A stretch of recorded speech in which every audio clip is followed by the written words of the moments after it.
Пневмония – өкпенің қабынуы. Оған вирус немесе бактерия себеп болады. Көп жағдайда өкпе иммунитеттің төмендеуінен ауыра бастайды. Өкпеге суық тигенде тұмаудың белгілері белең алады. Өкпе ауруының алғашқы белгілері: салмақтағы өзгеріс, ұйқының бұзылуы, арқаның ауруы. Мұнан өзге мына белгілерде өкпе туралы айтылады.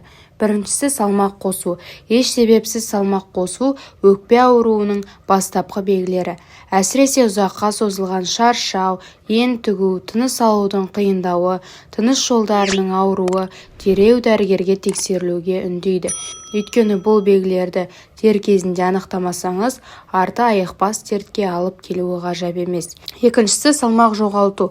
Керісінше тым тез салмақ жоғалту да қорқыныш туғызады.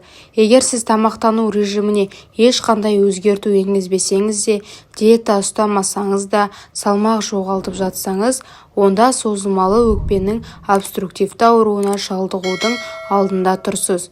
Осы кезде қатты суықтасаңыз, өкпенің көлемі үлкейіп, асқазанмен түйісіп қалуы ықтимал.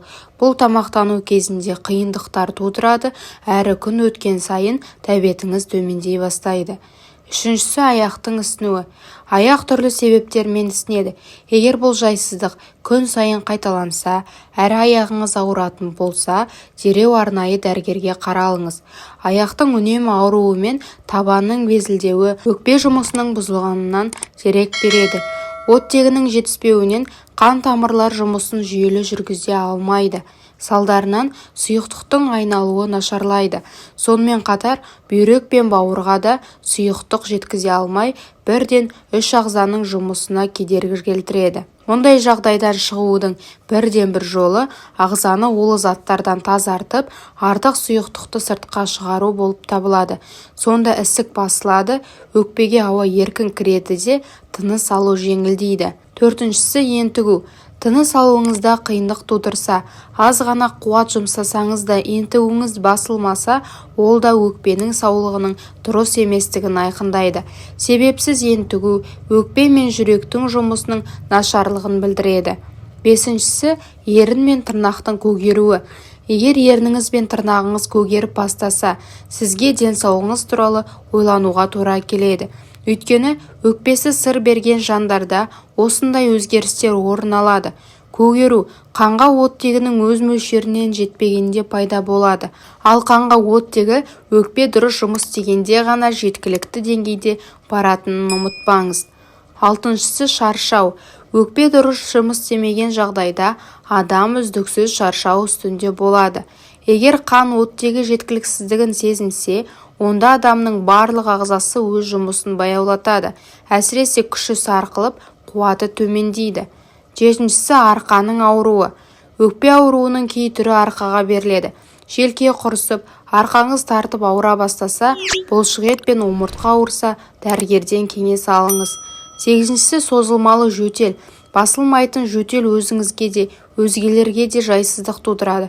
Көптің көңілінде туберкулез емес пе деген ой қалыптастырады. Жөтел көп ауруды айтып береді.